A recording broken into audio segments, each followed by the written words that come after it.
Hey everybody, hello and welcome back to our channel Info Island and guys welcome back to another exam analysis video। और आज हो गया है आपका 16 दिसंबर और आज का आपका आरआरबी ग्रुप डी का 16 दिसंबर का फर्स्ट शिफ्ट का एग्जाम हो चुका है। तो गाइज आज के इस वीडियो में हम डिस्कस करने वाले हैं वो सभी जीके जीएस के क्वेश्चंस जो कि आज यानी कि 16 दिसंबर के आपके आरआरबी ग्रुप डी के फर्स्ट शिफ्ट के पेपर में पूछे गए हैं। जी हाँ दोस्तों, आपको इस वीडियो में कंप्लीट आपका जो आज का एक पेपर हुआ है किसमें किस तरह के क्वेश्चन पूछे गए हैं, किस तरह से पैटर्न आया है, क्या वो हार्ड है, क्या वो इजी है, वो सारी चीज आपको इस वीडियो में पता चलने वाली है। सो वीडियो को एंड तक जरूर से देखिएगा, कहीं भी स्किप नहीं करना है। This is going to be very informative and helpful और आपको इससे पता चलता रहेगा कि भाई कैसा पेपर बन रहा है ऑन अ डेली बेसिस। ठीक है, जो लोग चैनल पे नए आए हैं, चैनल को अभी तक सब्सक्राइब नहीं करा है, इट्स माय हम्बल रिक्वेस्ट, आप लोग जल्दी से चैनल को सब्सक्राइब कर लें, नोटिफिकेशन बेल आइकन पे हिट कर दें सो दैट इसी तरह के और informative videos on a daily basis आपको मिलते रहें और हमें मिले आप लोगों से थोड़ा सा प्यार, थोड़ा सा मोटिवेशन, जिससे कि गाइज हम इस तरह की वीडियोस आपके लिए लाते रहें। ठीक है, सो गाइज जल्दी से वीडियो को शुरू कर लेते हैं बिना किसी देरी के और देखते हैं कैसा रहा आपका आज यानी कि 16 दिसंबर के आरआरबी ग्रुप डी के फर्स्ट शिफ्ट का पेपर। सो गाइस सबसे पहले हम बात करते हैं एक ऐसा क्वेश्चन जो कि आपको पूछा गया स्कीम रिलेटेड, जो कि मैं आपको बता ही रही थी मेरे प्रिपरेटरी वीडियोस में कि एनुअल इनकम हुआ, इनकम टैक्स हुआ, गवर्नमेंट स्कीम हुआ, ये कितना ज्यादा इंपॉर्टेंट है। सो बेसिकली आपको ये क्वेश्चन इनकम टैक्स से रिलेटेड पूछा गया कि जो नया टैक्स रिजीम आया है जो कि इंडिया में फॉलो हो रहा है, जो कि नाउ फाइनेंशियल ईयर जब आपका 2025-26 जो रहा है तब से इफेक्टिव होना है। तो गाइज वो उसमें जो एनुअल इनकम है, ठीक है, जिसमें ऐसी कौन सी एनुअल इनकम है जिसमें आपका टैक्स नहीं लगेगा, ठीक है, जिसमें किसी भी तरह का कोई इनकम टैक्स लेवी नहीं करा गया है, वो कितने आपके स्लैब में रखा गया है, एनुअल इनकम कितना रखा गया है उसके लिए। सो गाइस बात करें हमारे नए टैक्स रिजीम की जो कि इंडिया में आया है 2025-26 का, तो उसमें गाइस अगर आपकी इनकम 12 लाख है, 12 लाख से अधिक है, सॉरी 12 लाख है, 12 लाख से कम है, तो गाइज उस पे किसी भी तरह का कोई टैक्स नहीं लगेगा। अगर वो 12 लाख से ज्यादा है तो आपकी जो इनकम है वो टैक्सेबल इनकम कहलाएगी, बट अप टू 12 लाख जो है वो आपकी नो इनकम टैक्स के रेंज में आती है। अगला है which cells can change its shape. तो गाइज स्मूथ मसल सेल्स जो होते हैं वो अपनी शेप को किसी भी तरह से चेंज कर सकते हैं, अपनी शेप को किसी भी तरह से मोल्ड कर सकते हैं, तो इसीलिए स्मूथ मसल सेल जो कि आपको ऑप्शन नंबर सी गिवन था वो सही होगा। Next, we have how many contrasting characters did Gregor Mendel choose for his experiment? So guys, basically ऐसे विषम सेल्स जो कि ग्रेगर मैंडल जो है उन्होंने अपने एक्सपेरिमेंट्स के लिए चूज करे थे, तो वो हैं 7, 7 ऐसे कंट्रास्टिंग कैरेक्टर्स हैं जो कि उन्होंने चूज करे थे। सो नंबर 7 आपका करेक्ट आंसर होगा। Next up, we have who won the Sports Person with a Disability Award at the 2025 Laureus World Sports Award. So guys, 2025 के साल 2025 के जो Laureus World Sport Awards थे, उसमें एक ऐसे स्पोर्ट्स पर्सन थे जिन्होंने डिसेबिलिटी में अवार्ड जीता था, and he was yuan Jiang, जिनको डिसेबिलिटी अवार्ड दिया गया था इस साल 2025 लॉरियस वर्ल्ड स्पोर्ट अवार्ड्स में। सो युआन जियांग। Next है in which city was the 10th governing council meeting of Niti Aayog held on 24th of May 2025? So guys 24th of May 2025 को ये जो इवेंट है, ये जो मीटिंग रहा है नीति आयोग का, वो आपका नई दिल्ली इंडिया में हुआ है, उसका आयोजन, उसका चयन सो नई दिल्ली होगा आपका correct answer. Okay guys, next question आपको पूछा गया था दैट कॉपर टी जो होता है इज यूज्ड और you can say that copper T is inserted in which part of the female body. So basically guys copper T जो होता है ये एक तरह का इंट्रा यूरिन डिवाइस होती है जो कि फीमेल बॉडी में इंसर्ट करी जाती है in order to prevent pregnancy. अगर जैसे ऐसे वेमेन्स हैं जो कि प्रेगनेंसी नहीं चाहते या फिर कंसीव नहीं करना चाहते, so they can opt for this particular device. It's a basically T shaped instrument आप कह सकते हो, टी शेप्ड डिवाइस जिसको आप जो फीमेल होता है उसका बॉडी पार्ट होता है जिसको हम यूट्रस बोलते हैं, उस यूट्रस में इसको इंसर्ट करा जाता है और ये एक बर्थ कंट्रोल डिवाइस होती है और ये काफी ज्यादा सेफ होती है, काफी ज्यादा कंफर्टेबल होती है for the women who want to use this particular thing. अगर इसको इंसर्ट करते हो आप बॉडी में, so if the sperm cells are entering in your body, तो आपका बॉडी जो होगा वो कंसीव नहीं करेगा, you will not get pregnant.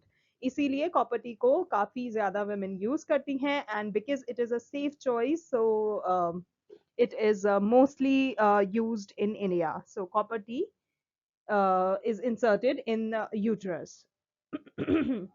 Okay, next we have in the GMAX exercise, जिसको हम JMAX 2025 के नाम से जानते हैं, which Indian ship primarily participated on behalf of India? So there was this INS Sahyadri.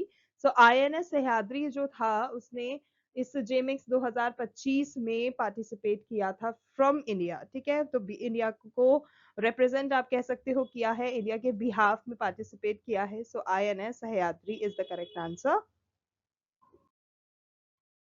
Next, we have what new motto did the Lokpal of India adopt in 2025? So साल 2025 में guys जो लोकपाल में नया adoption हुआ है वो हुआ है justice for the people. So justice for the people आपका correct answer होगा. When is World Malaria Day observed? तो guys World Malaria Day जो है ये आपका 25th of April को observe किया जाता है. Every year it is being celebrated on 25th of April in order to prevent people from malaria, and also कुछ ऐसी practices के through लोगों में awareness पहुंचाई जाती है मलेरिया से related, कि ऐसी कौन से steps वो कर सकते हैं जिससे कि मलेरिया ना फैले, या फिर जस्ट इन केस अगर आपको मलेरिया हो गया है तो ऐसी कौन सी चीजें हैं which you can use and undergo in order to prevent yourself from that and cure.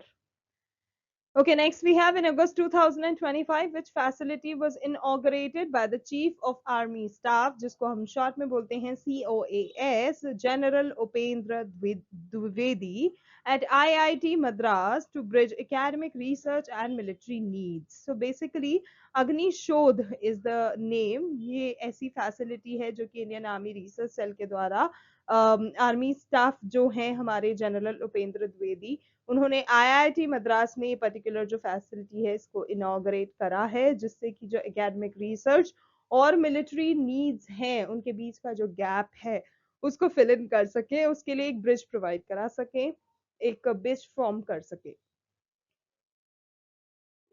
Okay, in March 2025 under mission Operation Brahma, which Indian Navy ships set sail with relief supplies? तो guys इसमें INS Satpura और INS Savitri आपके correct answers होंगे.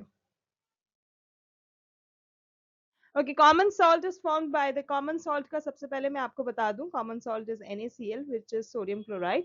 So basically common salt जो होता है is formed by the reaction, जब sodium और क्लोरीन के बीच में रिएक्शन होता है तो किस तरह का एक बॉन्ड बन के आता है. सो गाइस आयोनिक बॉन्ड आपका करेक्ट आंसर होगा. जब सोडियम और क्लोरीन के बीच में रिएक्शन होता है तो एक तरह का बॉन्ड बनता है जिसको हम बोलते हैं ionic bond. Okay, for a lens magnification and image distance centimeter, what is the object distance? So guys यहाँ पे आपका correct answer होगा -20 centimeter.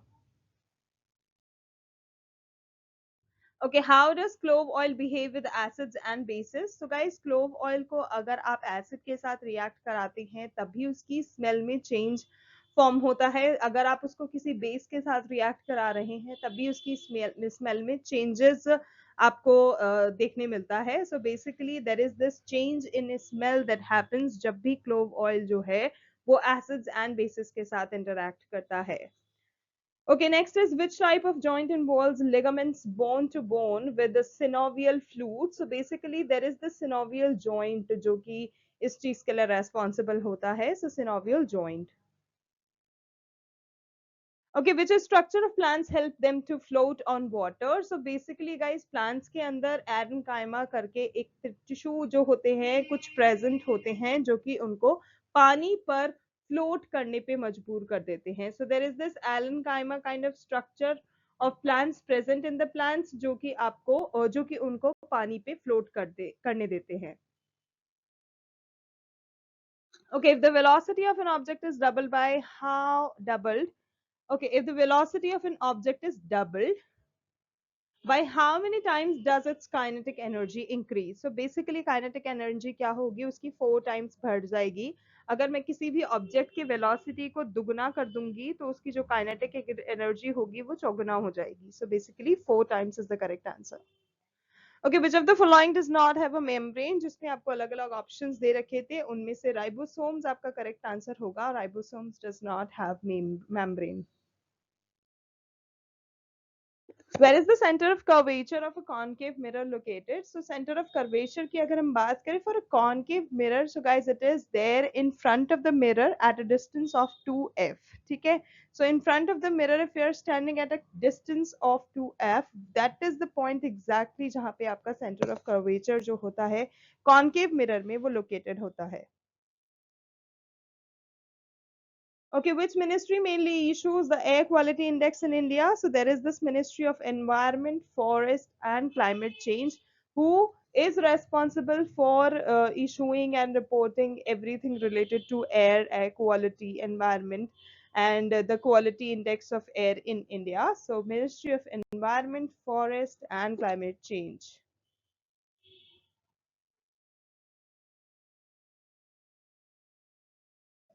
Okay guys, so the next question जो कि आपको पूछा गया था, that which metal is the most reactive metals out of sodium, potassium, calcium and magnesium? So guys, out of these four elements अगर आपको बात करना, out of these four metals अगर आपको बात करना है, most reactive metal कौन सा है? So it has to be potassium. So आपका potassium correct answer होगा, क्योंकि सोडियम, पोटेशियम, कैल्शियम, मैग्नीशियम में सबसे रिएक्टिव मेटल अगर कोई है तो वो है पोटेशियम, जिसको हम डिनोट करते हैं के से.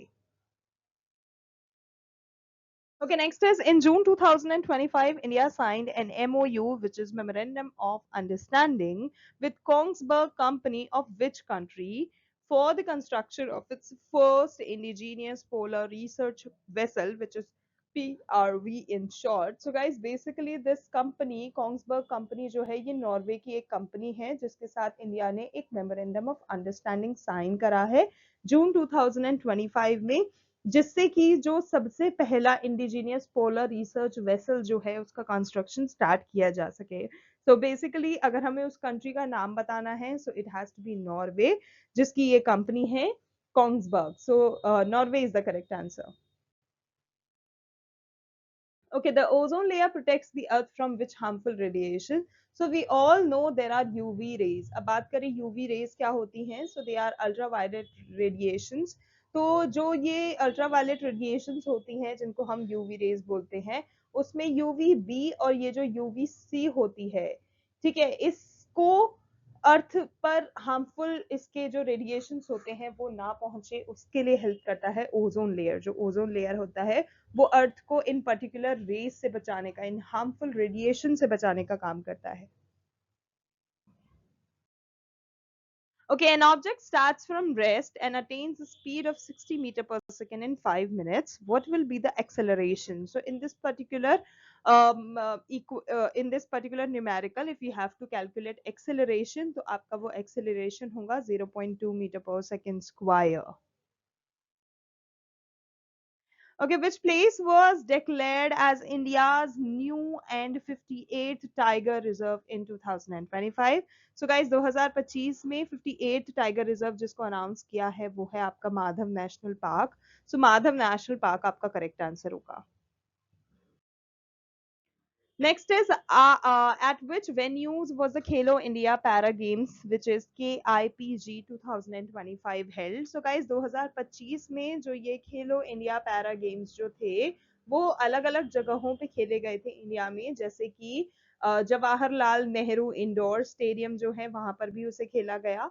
इंदिरा गांधी इंडोर स्टेडियम है वहां पे भी उस पर्टिकुलर पैरा गेम्स जो हुए थे उनका ऑर्गेनाइजेशन हुआ था. ठीक है, मतलब वहां पर ऑर्गेनाइज करे गए थे.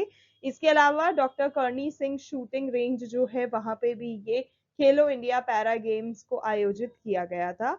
एंड ये वो वेन्यू है जो कि प्रोमिनेंट है जहाँ पे अच्छी खासी स्पोर्ट्स फैसिलिटीज अवेलेबल है, और ये तीनों ही हमारे नई दिल्ली में अवेलेबल हैं. New Delhi India. So basically कहाँ खेला गया? न्यू दिल्ली इंडिया में. And these are those sports places जिनको चूज करा गया है उनकी एक्सेसिबिलिटी के कारण, उनकी फैसिलिटीज के कारण, जहाँ पे आप पैरा एथलीट्स को अकोमोडेट कर सकते हैं. So these three are those locations जहाँ पे खेलो इंडिया पैरा गेम्स 2025 खेले गए थे नई दिल्ली, इंडिया में. Okay, next is if a conductor has a resistance of 50 ohm and a current of 4 ampere flows through it for 8 minutes. ठीक है, तो how much heat will be produced? तो अगर 8 मिनट तक इस तरह का कोई एक कंडक्टर है, ठीक है, जिसका रेजिस्टेंस हम बात करें 50 ओम का है और करंट जो है उसमें 4 एम्पियर का फ्लो कर रहा है 8 मिनट के लिए, सो गाइस सिंपल है, उसका जो हीट प्रोड्यूस होगा वो निकलेगा 3.84 by 10 joule. Okay, next question. Which para athletes won the Arjun Award 2025? Guys, इस बार ग्रुप डी के पेपर में अर्जुन अवार्ड को बहुत ज्यादा टारगेट किया गया है. सो अब जिनके पेपर है प्लीज अर्जुन अवार्ड पे थोड़ा फोकस रखो. सो पैरा एथलीट्स की हम बात करें जिनको अर्जुन अवार्ड मिला है 2025 में, उनमें नाम आता है प्रवीण कुमार का, जिनको पैरालंपिक गोल्ड मेडल अवार्ड दिया गया for winning as a high jump. इसके अलावा 17 पैरा एथलीट्स ऐसे भी हैं जिनको रिकॉग्नाइज किया गया है उनके आउटस्टैंडिंग अचीवमेंट्स के कारण, जिसने इंडिया की जो रिमार्केबल परफॉर्मेंस है उसमें कंट्रीब्यूट करा है पेरिस पैरालंपिक्स में, जो कि पेरिस में खेले गए थे, जहां पे कंट्री एज एन जहां पे हमारे इंडिया ने इन टोटल 29 मेडल्स जीते हैं, जिसमें 7 गोल्ड है और 9 सिल्वर्स हैं. ठीक है, तो 7 gold and 9 silver is not a joke, it means a lot.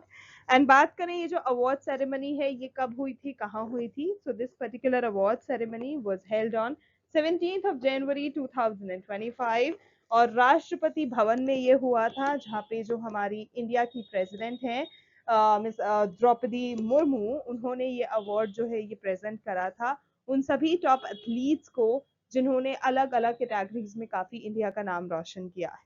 So this is it. Okay, next हम बात करेंगे aquatic एनिमल से रिलेटेड कि aquatic एनिमल्स जो होते हैं they can swim in water with the help of which tissue. So basically जितने भी aquatic एनिमल्स होते हैं वो सारे एनिमल्स जो कि पानी में रहते हैं वो सब जो स्विम कर पाते हैं पानी में, वो सिर्फ और सिर्फ एक टिश्यू के कारण, एक टिश्यू की मदद के कारण स्विम कर पाते हैं और इस टिश्यू को बोलते हैं हम muscle tissue. So basically muscle tissue वो टिश्यू है जो कि उन सभी aquatic animals को enable करता है to swim in water. So muscle tissue is the correct answer. Okay, what did J.J. Thomson discover? We all know J.J. Thomson जो थॉमसन है उन्होंने इलेक्ट्रॉन्स की डिस्कवरी करी है. So electrons is that correct answer. Okay, at the G20 Summit 2025, which country or countries chaired the anti-corruption working group? So साल 2025 का जहां G20 summit रहा है, उस G20 समिट में साल 2025 में जो एंटी करप्शन वर्किंग ग्रुप है, जिसको हम शॉर्ट में ACWG बोलते हैं, विल बी को चेयर्ड, जो कि साउथ अफ्रीका और ब्राजील के द्वारा को चेयर किया गया. और ये जो ग्रुप है, इस ग्रुप का जो मेन एम है वो यही है टू एड्रेस ग्लोबल चैलेंजेस जो कि करप्शन से रिलेटेड हैं और जहां करप्टेड एंड एक्टिविटीज हो रही हैं, frauds, scams and all those, और उसको कम करना है और ट्रांसपेरेंसी को प्रमोट करना है और अकाउंटेबिलिटी को बढ़ाना है among all G20 nations. So that's it guys, those were the very important GK/GS question जो कि आज यानी कि 16th of December को आपके RRB Group D के फर्स्ट शिफ्ट के पेपर में पूछे गए हैं. If you guys like the video and found it informative, then don't forget to like, share and subscribe to our channel Info Island. और इसी तरह के और informative videos समय समय पे पाते रहने के लिए आपको क्या करना है, नोटिफिकेशन बेल आइकन हिट कर देना है, जिससे कि जब भी हम किसी भी informative video के साथ आए आपको उसका नोटिफिकेशन तुरंत से मिल जाए. So आज के लिए guys बस इतना ही. Thank you so much for watching. Thank you so much for your time. We will see you in our next video. तब तक के लिए all the very best to all the candidates and much love to all of you all. Thank you.